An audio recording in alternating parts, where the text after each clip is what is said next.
देखो, आउटब्रिंग devices last class में हम लोग पढ़ रहे थे, बट उसके बाद थोड़ा सा दिक्कत आया था इसलिए रुक गए थे। आज उसी को आगे बढ़ा रहे हैं।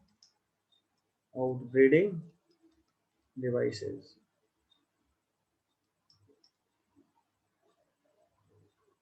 देखो आउटब्रीडिंग डिवाइसेस क्या होता है सबसे पहले तो ये जानो। पहला बात यहाँ पे ये कि आउटब्रीडिंग डिवाइस मतलब एक ऐसा डिवाइस, या यूं बोले कि इस प्लांट का वो तरीका जिसके थ्रू प्लांट ऑटोगैमी को रोकने का कोशिश करता है। प्लांट का वो तरीका जिसके थ्रू प्लांट ऑटोगैमी को रोकने का कोशिश करता है, उसको हम लोग बोलते हैं आउटब्रीडिंग डिवाइस। देखो प्रॉब्लम ये है ना कि मेजॉरिटी ऑफ प्लांट कैसे होते हैं, हर्माफ्रोडाइट। नोट्स लिखा हुआ है तो लिखना मत, बस समझते हैं। मेजॉरिटी ऑफ प्लांट्स हर्माफ्रोडाइट होते हैं, मतलब उनके बॉडी पे, एक ही ऑर्गेनिज्म के बॉडी पे, तो तुम्हारी तरफ नेट स्लो होगा तो यार, इधर तो नेट का स्पीड ठीक है, आवाज तो नहीं कटना चाहिए, ठीक है। हर्माफ्रोडाइट वैसे ऑर्गेनिजम्स को बोलते हैं जिनके एक ही ऑर्गेनिज्म के बॉडी पे मेल पार्ट भी हो और फीमेल पार्ट भी हो, वैसे ऑर्गेनिज्म को हम लोग क्या बोलते हैं, हर्माफ्रोडाइट। तो दिक्कत यह है कि अगर हर्माफ्रोडाइट का बात हम लोग करें, अगर हम लोग हर्माफ्रोडाइट का बात करें तो एक ही प्लांट के बॉडी पे मान लो ये रहा मेल फ्लावर, ये कैसा है, मेल फ्लावर, और यहाँ पे है फीमेल फ्लावर। एक ही प्लांट के बॉडी पे मेल फ्लावर भी है और फीमेल फ्लावर भी है। तो अगर यहाँ ऐसा हो जाए कि इसी प्लांट का पॉलन, इसी मतलब इस फ्लावर का पॉलन इस वाले फ्लावर के स्टिग्मा पर जाकर लैंड करे, तो मान लो ये प्लांट टॉल था, मान लो ये प्लांट टॉल था, तो यहाँ से भी क्या आया होगा, कैपिटल टी, और इस वाला मतलब मेल साइड से भी कैपिटल टी होगा, और फीमेल साइड से भी क्या होगा, कैपिटल टी। मतलब आपको सिर्फ देखने में लग रहा है कि क्रॉस पॉलिनेशन है, एक फ्लावर से दूसरे फ्लावर तक जा रहा है गैमेट्स, बट एक्चुअली में अगर हम जेनेटिकली बात करें तो ये क्या है, सेल्फ पॉलिनेशन। जेनेटिकली ये क्या है, सेल्फ पॉलिनेशन। और अगर self pollination continued generation by generation होता रहा तो उससे क्या होता है कि एक प्रॉब्लम आता है, इसको हम लोग बोलते हैं इनब्रीडिंग डिप्रेशन। क्या प्रॉब्लम आता है, उसको क्या बोलते हैं, इनब्रीडिंग डिप्रेशन। जो ये ऑडियो ऑन रखो अगर बैकग्राउंड में आवाज नहीं है तो, ताकि लोग इंटरेक्ट कर सकें, ठीक है। बहुत आवाज कट रहा है, एकदम समझ नहीं आ रहा। अब भी क्लियर है,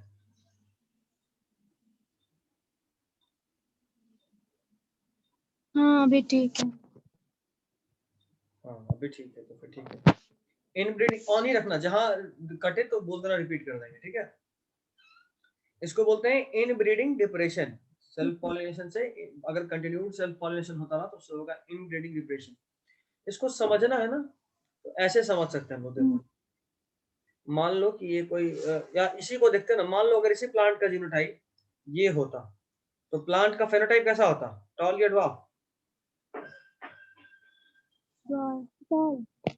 टॉल होता। ड्वार्फ क्यों होगा, अगर एक भी कैपिटल है तो प्लांट टॉल ही होगा, ठीक है। अच्छा मान लो इसको इससे क्रॉस करा है, जो ये वाला हम लोग बात करते हैं कि इस मेल फ्लावर को इस फीमेल फ्लावर से क्रॉस करा है, तो मेल साइड से क्या आया, कैपिटल टी स्मॉल टी, और फीमेल साइड से भी क्या आया, कैपिटल टी स्मॉल टी। मतलब जो प्लांट टॉल दिख रहा था, इन दोनों का क्रॉस करने पे अगर आपको याद हो 10 से, तो रेशियो आ रहा था 1:2:1, या फिर अगर ये जीनोटिपिक रेशियो था, तो अगर फेनोटिपिक बात करें तो 3:1, मतलब 3 टॉल और 1 ड्वार्फ। ये कब आया, ये कब आया ड्वार्फ, ये तभी पॉसिबल रहा ना जब आप एक जीनोटाइप को उसी के जीनोटाइप से क्रॉस करा रहे हैं। अगर ये डिफरेंट होता, तो चांसेस आर देयर कि कोई दूसरा जीनोटाइप आता है, और नेचर में डोमिनेंट ज्यादा प्रेफरेबल होता है, या यूं बोले तो नेचर में डोमिनेंट ज्यादा अवेलेबल होता है। जाहिर सा बात है ना, डोमिनेंट ज्यादा अवेलेबल होता है तो कैपिटल टी स्मॉल टी को जब क्रॉस कराते हैं तो चांसेस आर देयर कि ज्यादा कि कैपिटल टी ही मिले, है ना, चांसेस ज्यादा है। मतलब ये कि हम डिप्रेशन अगर करा रहे हैं तो इनब्रीडिंग डिप्रेशन कराकर हम जो रेसेसिव जीन्स है उसको एक्सपोज कर दे रहे हैं। यहाँ जो रेसेसिव जीन्स था ये था ना रेसेसिव, क्या स्मॉल रेसेसिव था, बट इनब्रीडिंग डिप्रेशन कराने की वजह से देखो वो एक्सपोज होकर दिख गया, ये नुकसान था। अब जरा पॉइंट पढ़ लेते हैं, नोट्स में आपके लिखा हुआ है पहला point, majority of flowering plants produce hermaphrodite flowers, ये आप जानते हैं। दूसरा point, continued self pollination result in inbreeding depression, so flowering plants have developed many devices to discourage self pollination. देखो इनब्रीडिंग डिप्रेशन क्या होता है और उसका इफेक्ट क्या होता है, उसका एक एग्जांपल हम ले लेंगे। इनब्रीडिंग डिप्रेशन से जो रिसेसिव जीन्स है वो एक्सपोज हो जाते हैं और ये प्लांट के लिए नुकसानदायक है। इसीलिए प्लांट क्या किया है कि इनब्रीडिंग डिप्रेशन को रोकने के लिए बहुत सारा टेक्निक्स डेवलप किया है। Plant has developed many techniques to discourage inbreeding और इनमें से सेल्फ पॉलिनेशन। ठीक है, अच्छा क्या क्या टेक्निक यूज किया उसको हम लोग देखते हैं, क्या क्या टेक्निक यूज किया उसको भी थोड़ा देख लें। तो सबसे पहले वो क्या किया कि किसी एक प्लांट में या किसी एक फ्लावर का भी अगर हम लोग बात कर लें तो इस फ्लावर में अगर ये बाइसेक्सुअल फ्लावर है, बाइसेक्सुअल को साइंटिफिकली क्या बोलेंगे, मोनोइसियस या डायोइसियस? डायो HMBH monoecious. Very good, monoecious. हम लोग क्या है, मोनोइसियस या डायोइसियस? डायोइशियस। डायोइसियस, ठीक है। मतलब अगर ये मोनोइसियस फ्लावर है तो उसमें मेल गैमेट भी होगा और फीमेल गैमेट भी होगा, है ना। अगर ऐसा हो कि मेल गैमेट बाद में मैच्योर हो, कि जो मेल गैमेट है ये मैच्योर्स लेटर और फीमेल गैमेट मैच्योर्स अर्लियर, अगर कोई भी ऐसा केस होगा कि मेल गैमेट बाद में मैच्योर हो और फीमेल गैमेट पहले मैच्योर हो, तो एक बात तो तय है ना कि ये वाला मेल गैमेट कभी भी इसके साथ फ्यूज नहीं कर सकता, क्योंकि जब फीमेल गैमेट फ्यूज करने के लायक हुआ उस वक्त मेल फ्यूज नहीं कर सकता था। राइट सा बात है, मतलब कि एक ही प्लांट का मेल गैमेट एक ही फ्लावर का मेल गैमेट उसी फ्लावर के फीमेल गैमेट के साथ फ्यूज कभी नहीं कर सकता, है ना। और अगर ये बात है, मतलब एक बात होता है कि इस केस में इनब्रीडिंग नहीं होगा, है ना। तो इनब्रीडिंग को रोकने का एक तरीका तो ये है कि मेल गैमेट और फीमेल गैमेट एक ही फ्लावर में अलग अलग टाइम पे मैच्योर हो।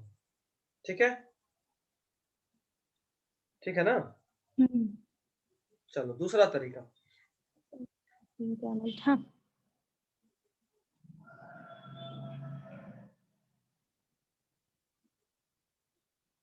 ये दूसरा तरीका देखो, अगर हम इस फ्लावर के डिटेल्ड सेक्शन का बात करें रिप्रोडक्टिव पार्ट्स का, तो देखो ऐसा बनेगा, ये होगा फीमेल पार्ट और इधर होगा मेल पार्ट,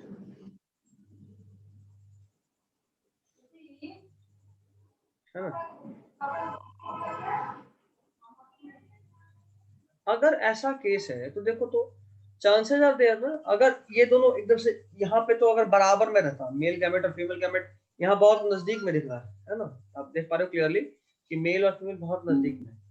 बट अगर ऐसा करते हम कि मेल गैमेट और फीमेल गैमेट को थोड़ा फार प्लेस कर दें, थोड़ा दूर दूर पर रखते हैं, है ना, मेल गैमेट कहीं और है फीमेल गैमेट कहीं और है, अगर थोड़ा बीच का डिस्टेंस बढ़ जाएगा तो जाहिर सा बात है चांसेस कम हो जाएगा ना कि यही वाला मेल गैमेट इसी फ्लावर के फीमेल गैमेट पे फ्यूज करे, है ना, चांसेस कम होगा। अच्छा अगर ऐसा भी कर दे इस केस में कि फीमेल गैमेट ऊपर है और मेल गैमेट नीचे है, मतलब ये कि ये जो स्टेमन था वो इतना ही दूर है, तब तो चांसेस फिर से कम कि ये स्टेमन से निकलकर पॉलन ग्रेन यहाँ पहुंचे, है ना। तो इन दो केस से क्या हो सकता है कि ये भी एक तरीका है कि मेल गैमेट फीमेल गैमेट में फ्यूज नहीं करे उसी फ्लावर के केस में, सेम फ्लावर के केस में ऐसा ना हो, ठीक है।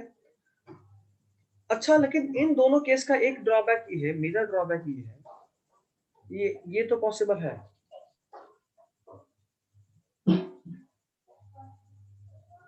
ये तो पॉसिबल है कि इस फ्लावर का मेल गैमेट इसी फ्लावर के फीमेल गैमेट के साथ फ्यूज ना कर पाए, ये पॉसिबल है। बट ये तो हो ही सकता है ना कि यहाँ पे कोई फ्लावर था, उस फ्लावर का मेल गैमेट इस फ्लावर के फीमेल गैमेट से फ्यूज कर ले, है ना। अभी दोनों जैसे इस केस में हम बात किए, क्या किए, इस फ्लावर का मेल गैमेट और इसी फ्लावर का फीमेल गैमेट दोनों का मैच्योरेशन टाइम अलग है, एक फ्लावर में बात कर रहे हैं, यहाँ भी एक फ्लावर में बात कर रहा है, बट ये वाला फ्लावर का मेल गैमेट जब मैच्योर किया था, ये तो हो सकता है ना कि इस वाले फ्लावर का फीमेल गैमेट उस वक्त मैच्योर हो, तो ये दोनों तो फ्यूज कर सकता है ना। अच्छा, उसी तरह डिस्टेंस के केस में, जैसा कि हम लोग इस वाले केस में बात की है कि डिस्टेंस अलग अलग है या सेपरेटेड है या फिर ऊपर नीचे है, इस केस में भी तो पॉसिबल है ना कि इसका मेल गैमेट इसके फीमेल गैमेट के साथ फ्यूज करे, ये तो पॉसिबल है। और अगर ये पॉसिबल है तो इन दोनों से ही ऑटोगैमी तो रुक गया, ऑटोगैमी तो रुक गया, बट क्या ये रुका? जाइटोनोगैमी नहीं रुका, जी दोनों। है ना। दूसरा पढ़े थे हम लोग, पहला ऑटोगैमी था, दूसरा जाइटोनोगैमी था और तीसरा जेनोगैमी था। ऑटोगैमी सेम फ्लावर का पॉलन उसी फ्लावर की स्टिग्मा से फ्यूज किया, जाइटोनोगैमी एक फ्लावर का पॉलन उसी प्लांट के किसी दूसरे फ्लावर के फीमेल से फ्यूज किया, हाँ उसी प्लांट के दूसरे फ्लावर से, तब बोलेंगे जाइटोनोगैमी। और जेनोगैमी एक फ्लावर का मेल गैमेट किसी दूसरे फ्लावर के फीमेल गैमेट के साथ फ्यूज किया। कोई दिक्कत? मतलब ये दोनों ही सिर्फ ऑटोगैमी को प्रिवेंट करते हैं, जाइटोनोगैमी को प्रिवेंट नहीं करते। मतलब फंक्शनली तो आप रोक दिए self pollination, but genetically self pollination अभी भी हो सकता है। ठीक है, ठीक है, दिक्कत है बोलो, आगे बढ़े। हाँ ठीक है। ठीक है चलो। हाँ बढ़िया। Next is formation of unisexual flower. Formation of unisexual flower. देखो एक चीज बहुत अच्छा है कि आप लोग के पास कॉलेज से नोट्स है, नोट से तो सीधा समझाते जा रहे हैं। कहीं भी दिक्कत हो तो बोलना, हम नोट्स ओपन करके स्क्रीन पे नोट्स चलाकर आपको समझाएंगे, ठीक है ना। देखो दो चीज होता ठीक है। है, दो चीज होता है इसमें, जहां थोड़ा सा कंफ्यूजिंग है, थोड़ा सा दिमाग खोल कर रखना। एक को बोलते हैं मोनोइसियस फ्लावर और एक होता है मोनोइसियस प्लांट। इन दोनों में क्या डिफरेंस है? मोनोइसियस फ्लावर में सिर्फ एक केस मिलता है, जैसे ये कोई फ्लावर है तो इस फ्लावर के अंदर मेल पार्ट भी होगा और इस फ्लावर के अंदर फीमेल पार्ट भी होगा। मोनोइसियस फ्लावर मतलब एक ही फ्लावर के अंदर मेल पार्ट भी होगा और फीमेल पार्ट भी होगा। बट अगर हम मोनोइसियस प्लांट के केस में बात करें तो यहाँ दो केस है। देखो ऐसा प्लांट जिसमें बहुत सारा फ्लावर है और सारा का सारा flower, all flower have male part भी एंड फीमेल पार्ट भी, है ना। मोनोइसियस प्लांट मतलब ये कि एक प्लांट के अंदर बहुत सारा फ्लावर और हर फ्लावर के पास मेल पार्ट भी और फीमेल पार्ट भी। अच्छा, मोनोइसियस प्लांट एक ये भी तो है, देखो तो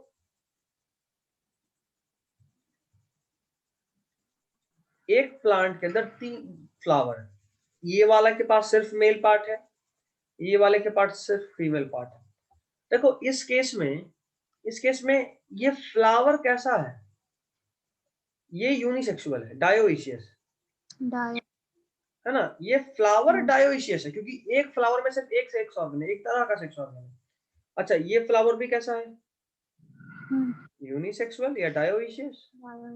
बट अगर हम ओवरऑल इस प्लांट का बात करें तो इस एक प्लांट में मेल फ्लावर भी है, इसी एक प्लांट में फीमेल फ्लावर भी है, तो इस प्लांट को क्या बोलेंगे? बाइसेक्सुअल या फिर मोनोइसियस। ठीक है, अब जरा एक बार नोट्स देख लो।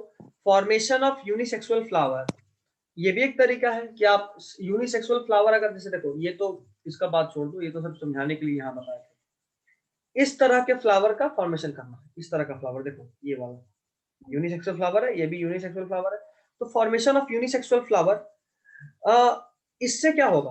इसी फ्लावर का मेल, जैसे मान लो ये वाला फ्लावर का हम बात करें, इस फ्लावर के पास सिर्फ फीमेल गैमेट, मेल है ही नहीं, तो इस फ्लावर में ऑटोगैमी होने का चांसेस है नहीं, मेल गैमेट है ही नहीं तो ऑटोगैमी कैसे होगा, है ना।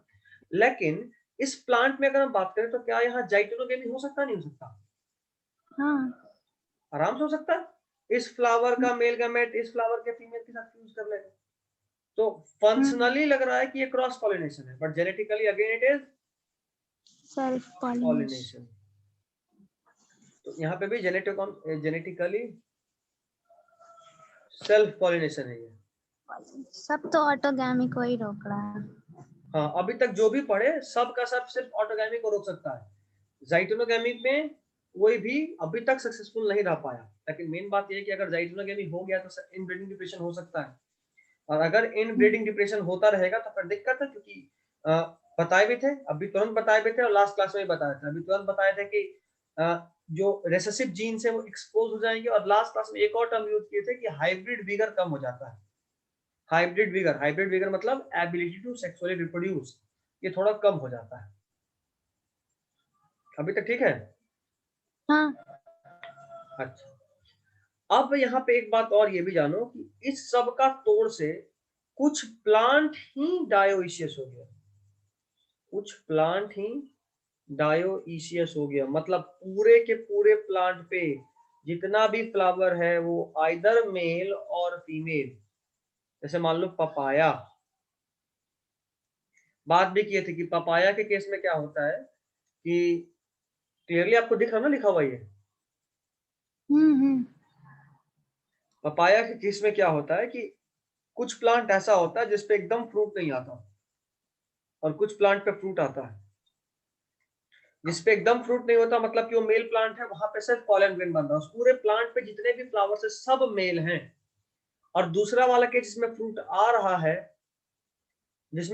रहा है, वो पक्का फीमेल प्लांट होगा, क्योंकि उसमें सिर्फ स्टिग्मा है, पॉलन वहां लैंड हुआ, पॉलन ट्यूब ग्रो किया, फर्टिलाइजेशन हुआ और ओव्यूल कन्वर्ट हो गया फ्रूट में, सॉरी ओवरी कन्वर्ट हो गया, ओव्यूल उसी में कन्वर्ट होता है, ओवरी कन्वर्ट हो गया फ्रूट में।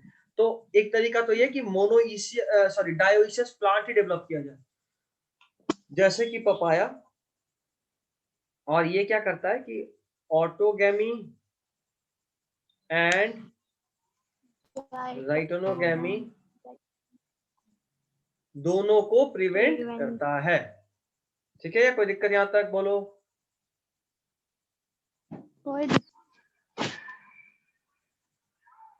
Next is self इनकॉम्पैटिबिलिटी।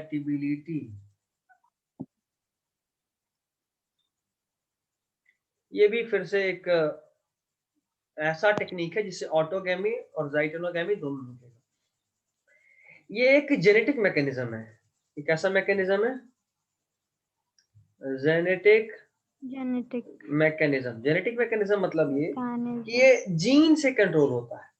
इसमें क्या होता है ना कि अगर किसी प्लांट के फ्लावर के स्टिग्मा पे उसी प्लांट का पॉलन ग्रेन मिलेगा, मतलब ये कि जो इसका जेनोटाइप है, ठीक। तो देखो इस केस में क्या हुआ कि अगर इसी प्लांट का, इस प्लांट पे जेनोटाइप है, मतलब ये जो स्टिग्मा है जिस भी प्लांट का, जिस प्लांट का ये स्टिग्मा है उसका जो जेनोटाइप होगा, स्टिग्मा का या यूं बोले कि जो जेनोटाइप एक का होगा, तुम्हारा भी कट रहा है। अब ठीक है, ऑडियो ऑन रखो, जहां कटे तुरंत रोक देना, दोबारा रिपीट कर देंगे। ठीक है, तो जिस प्लांट का जो एग है उसका जो जेनोटाइप है, अगर वही जेनोटाइप वाला उसी प्लांट का अगर पॉलन भी आ जाए, जिस प्लांट का एग था उसी प्लांट का अगर पॉलन भी आ जाए, तो ये स्टिग्मा इस पॉलन को ग्रो होने नहीं देगा, तो ये स्टिग्मा इस पॉलन को ग्रो होने नहीं देगा, रोक देगा। ठीक है, इसी को बोलते हैं सेल्फ इनकॉम्पैटिबिलिटी, कि अगर किसी स्टिग्मा पे सेल्फ पॉलन आ जाए, मतलब उसी प्लांट का पॉलन आ जाए, तो वो स्टिग्मा उस पॉलन को ग्रो होने नहीं देता। ठीक है, या दिक्कत है बोलो? नहीं समझ आया। नहीं समझ में आया? वापस देखो फिर। ये कह रहे हैं कि जिस प्लांट का, अगर मान लो ये प्लांट है, इस प्लांट का ये मेल गैमेट, इस प्लांट का यही फीमेल गैमेट, अगर प्लांट ए का मेल गैमेट प्लांट ए के ही फीमेल गैमेट पे जाएगा, मतलब सेम प्लांट का गैमेट उसी प्लांट, सेम प्लांट का मेल गैमेट उसी प्लांट के किसी भी दूसरे फ्लावर के या सेम फ्लावर के फीमेल गैमेट पे चला गया, तब वो गैमेट, मेल गैमेट जर्मिनेट नहीं हो पाएगा, तब वो मेल गैमेट पॉलन ट्यूब बना नहीं पाएगा।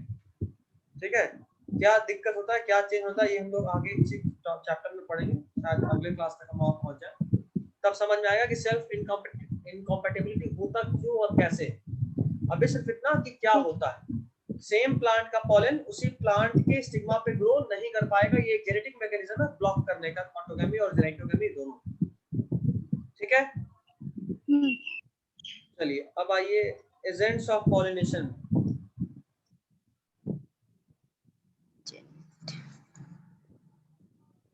Agents of pollination, agents of pollination मतलब कि पॉलिनेशन पहले तो क्या है, पॉलिनेशन क्या है?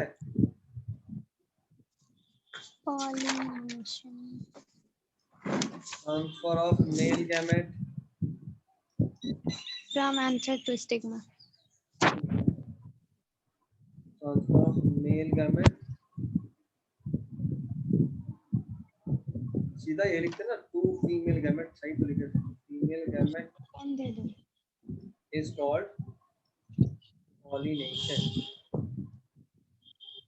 मेल गैमेट का फीमेल गैमेट तक जो ट्रांसफर का प्रोसेस होता है उसको बोलते हैं पॉलिनेशन, इसको भी प्रोसेस करता है, process of transfer of male gamete to female gamete is called pollination. ठीक है, पॉलिनेशन का जो भी एजेंट इस पॉलिनेशन को करता है, मतलब जो भी चीज या जो भी एजेंट मेल गैमेट को फीमेल गैमेट तक पहुंचाता है उसको हम लोग बोलते हैं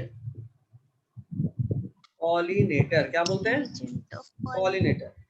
पॉलिनेटर को हम लोग दो कैटेगरीज में बांटे हैं, पहला इज बायोटिक मतलब living, and second is abiotic मतलब नॉन लिविंग। एबायोटिक में फिर से दो टाइप, एक तो विंड हवा के थ्रू पॉलिनेशन और दूसरा वाटर ना। देखो अगर आपसे क्वेश्चन पूछे कि बायोटिक या एबायोटिक में ज्यादा कॉमन कौन सा मेथड है पॉलिनेशन का, तो आप बोलोगे बायोटिक। ठीक है, ये कॉमन है। इसमें ओवरऑल पूछे बायोटिक या एबायोटिक में ज्यादा कौन, तो आप बोलोगे बायोटिक पॉलिनेशन। और अगर आपसे पूछ रहा है कि एबायोटिक में बताइए विंड या वाटर में ज्यादा कॉमन कौन, तो आप बोलोगे विंड।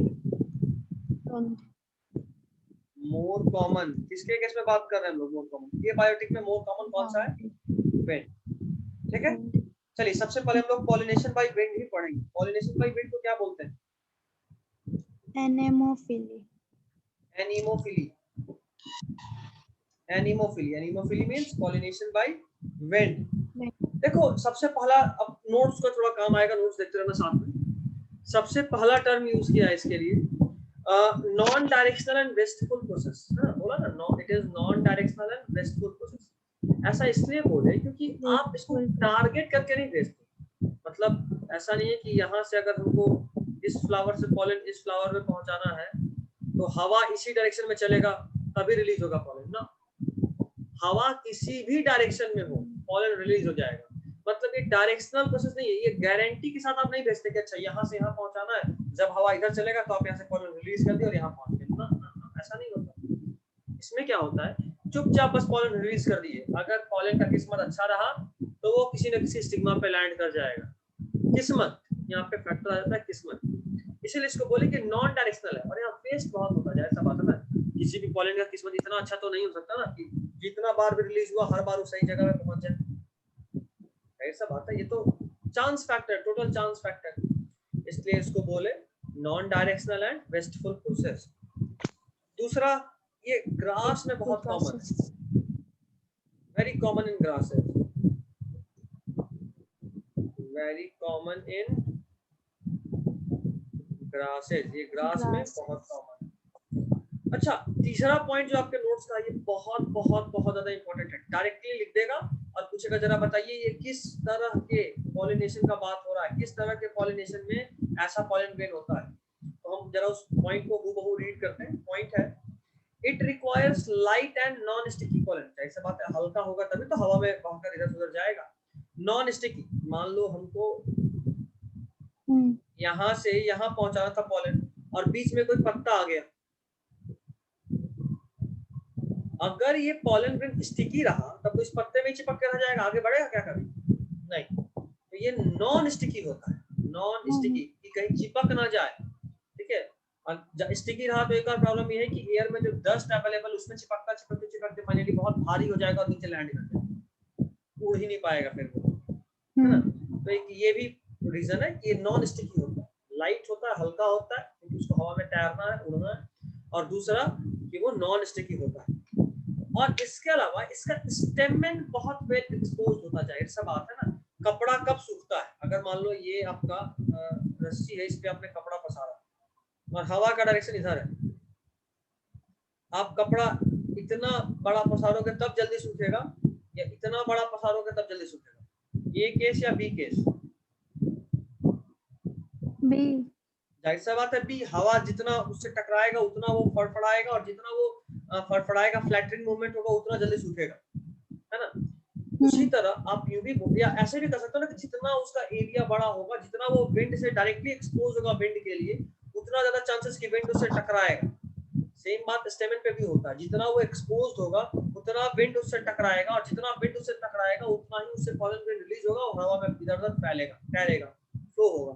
समझ रहे हो बात? तो well exposed stamen so that the pollens are easily dispersed into wind current. और देखो अभी तक हम लोग पॉलन के लिए तीन बात की, नॉन स्टिकी होगा, हल्का होगा, और पॉलन स्टेमन में, जिस स्टेमन में होगा वो वेल एक्सपोज्ड होगा हवा में बहुत अच्छे से। अब बात कर रहे हैं एनीमोफिलस प्लांट की स्टिग्मा के बारे में। तो इसका स्टिग्मा फीदरी होता है, हवा में यूं ही पंख की तरह होता है, पंख की तरह ऐसा। देखियो अगर आप फीदर्स देखे होंगे किसी चिड़िया का तो ऐसा होता है,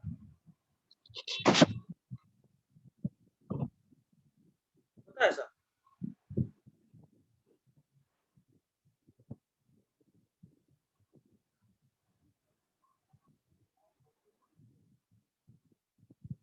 ऐसा होता है। इस फीदरी होने का क्या फायदा? फीदरी होने से क्या होता है कि पॉलन आया, जैसे मान लो ये पॉलन था, उड़ता हुआ आया और यहाँ तक फंस गया, ठीक है, तो ये एक फायदा होता है। तो देखो इसमें जो होता है फीदरी होता है, फीदरी स्टिग्मा से क्या हुआ कि बीच में पॉलन जो भी था वो पॉलन आकर इसमें स्टिक कर गया, फंस गया, है ना। और अगर पॉलन बीच में फंसता है मतलब ये कि सेफ्टी है कि हमारा पॉलन ग्रेन जो भी है वो फंसेगा नहीं, मतलब उसमें ट्रैप हो जाएगा, तो इधर उधर जो उड़ रहा था वो उड़ेगा नहीं, वो ट्रैप हो जाएगा, ठीक है। ये पॉलिनेशन के लिए हुआ, मतलब बहुत इंपॉर्टेंट पॉइंट है, सीधा पूछेगा। और पॉलन का क्या इसमें होता है फीचर एनीमोफिलस प्लांट में? लाइट वेट होता है, और दूसरा कि वो नॉन स्टिकी होता है। स्टिग्मा कैसा होता है? वेल एक्सपोज टू एयर होता है, और सॉरी स्टिग्मा बोल रहा हूँ, स्टेमन कैसा होता है? तो वेल एक्सपोज टू एयर, और स्टिग्मा कैसा रहा? तो फीदरी, ठीक है। चलिए ये तो रहा एनीमोफिलिक। इसमें साथ एक आध पॉइंट और है, एक और बहुत इंपॉर्टेंट पॉइंट है इसमें, दो पॉइंट इंपॉर्टेंट था, एक तो ये और दूसरा ये कि wind pollinated flowers often have single ovule in each ovary and numerous flowers are packed into inflorescence. ये भी बहुत इंपॉर्टेंट बात है कि इसमें जो भी विंड पॉलिनेटेड फ्लावर्स होते हैं ना, इनमें बहुत सारे ओव्यूल जो है, सिंगल ओव्यूल और ओवरी एक प्लांट में एक ही होता है, लेकिन बहुत सारा प्लांट या बहुत सारा फ्लावर आपस में एक साथ ज्वाइंट हो जाता है इन्फ्लोरेसेंस के लिए। जैसे मान लो ये बहुत छोटा छोटा फ्लावर, ये सब ओव्यूल है, ये सब ओव्यूल है, अलग अलग अलग अलग फ्लावर का अलग अलग ओव्यूल, लेकिन बहुत सारा ओव्यूल एक साथ पैक हो गया। पैक होने से फायदा ये हुआ है, पैक होने से फायदा ये हुआ है कि ये एक साथ जब इन्फ्लोरेसेंस में जमा हो गया ना, तो अब कोई भी पॉलिनेशन होगा तो तुरंत से किसी न किसी तक तो फ्यूज हो ही जाएगा, ठीक है, ये फायदा हो जाता है। खैर ये तो था तुम्हारा एनीमोफिली। नेक्स्ट इज हाइड्रोफिली, इसको हटाओ। एग्जाम्पल भी है। हाँ एग्जांपल कौन कब याद रखना, जो एनसीईआरटी का वही ज्यादा डिटेल में तो पढ़ना नहीं है, नहीं तो और अच्छे से पढ़ते, बट अब तो अपने आप को एनसीईआरटी तक बांध कर रखना है। एनसीईआरटी से एक्स्ट्रा पढ़ रहे हैं मतलब नहीं आप बहुत है, एनसीईआरटी में ही बहुत है। हाँ इस चैप्टर में तो एनसीईआरटी में ही बहुत लंबा लंबा पॉइंट है। हटाएं इसको। हाँ, चलिए next is hydrophily. Pollination by water. Is hydrophily. Hydrophily क्या? तो by water. Pollination by water. ऐसा बात है, नाम बता रहा है, हाइड्रो मतलब वाटर, पानी के। देखो ये बहुत ही रेयर बात है, सबसे रेयर है हाइड्रोफिलस प्लांट, बहुत रेयर है। और इतना रेयर ना कि बहुत से 30 जेनेरा में ये मिलता है। जेनेरा मतलब जीनस, मैक्सिमली 30 जीनस में ये सिर्फ मिलता है, बाकी में ये नहीं मिलता। और 30 जेनेरा में जो मिला भी वो भी कैसा आता है, मोस्टली वो कैसे होता है? मोनोकॉट। ठीक है। अच्छा, एक और बात दिमाग में रखने का है, हाइड्रोफिली से लगता है कि पानी से पॉलन ग्रेन का ट्रांसफर होगा, और यहाँ पे सीधा सीधा दिमाग में ये भी बात आता है कि जो भी प्लांट पानी में रहता होगा वो सबका पॉलिनेशन वाटर के थ्रू होता है। बट ऐसा नहीं है, ऐसा नहीं है, बल्कि ठीक तो उल्टा है। मैक्सिमम प्लांट जो वाटर में है ना, वो वाटर को छोड़कर विंड से या इंसेक्ट के थ्रू पॉलिनेशन कराता है, पानी को उसको ही भरोसा नहीं। ठीक है। अच्छा, एक और बात, वाटर तो जाहिर सा बात है, हम लोग पहले भी पढ़े थे कि एम्फीबियंस में या इधर और भी बहुत जो 11th में पढ़े थे एल्गीएशन, वहां हम लोग ये बात पढ़े थे कि वाटर सबको चाहिए, चाहे एल्गी हो, ब्रायोफाइट हो या टेरिडोफाइट हो, कि उनको उनका गैमेट्स मेल से फीमेल तक पहुंचे, उसके लिए वाटर का रिक्वायरमेंट था, है ना। ऐसा ही एम्फीबियन में भी था, वो खुद जमीन के बाहर रह तो सकते थे, but for reproduction they need water, क्योंकि गैमेट का ट्रांसफर उनका सिर्फ वाटर में ही होता। तो यहाँ पे जानना ये है कि water regular mode of transport तो है गैमेट का, लेकिन इसका दिक्कत भी है, इसी डिपेंडेंस के वजह से, तो ये पॉइंट से तुमको लगता है 11th में बताए होंगे। This is the reason for limited distribution, मतलब बहुत कम जगह पे, नैरो ज्योग्राफिकल एरियाज में पाए जाते हैं ब्रायोफाइट और pteridophyte. Limited distribution of bryophyte and pteridophyte.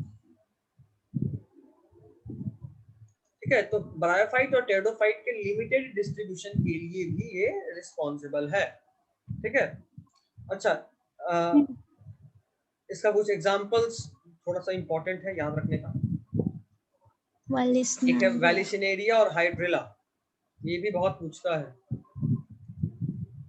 वैलिसिनेरिया and hydrilla. पूछेगा कि ये दोनों वाटर पर डिपेंडेंट हैं, तो जाहिर सी बात है इतना तो याद रहेगा कि हाँ वाटर से, लेकिन कैसा वाटर? तो फ्रेश वाटर। ठीक है। और एक और है सी ग्रास। सी ग्रास में एक एग्जांपल भी दिया, जूस्टेरा, और ये कैसा है?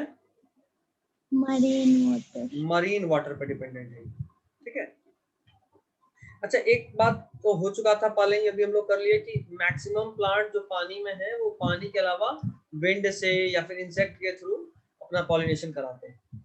बट जिनका पॉलिनेशन वाटर के थ्रू ही होता है, वहां पे एक चैलेंज ये भी है ना कि अगर पॉलन ग्रेन ज्यादा समय तक पानी में रहा तो वाटर ही उसको डैमेज कर देगा, डिग्रेड कर देगा, है ना, डिकम्पोज करने लगेगा।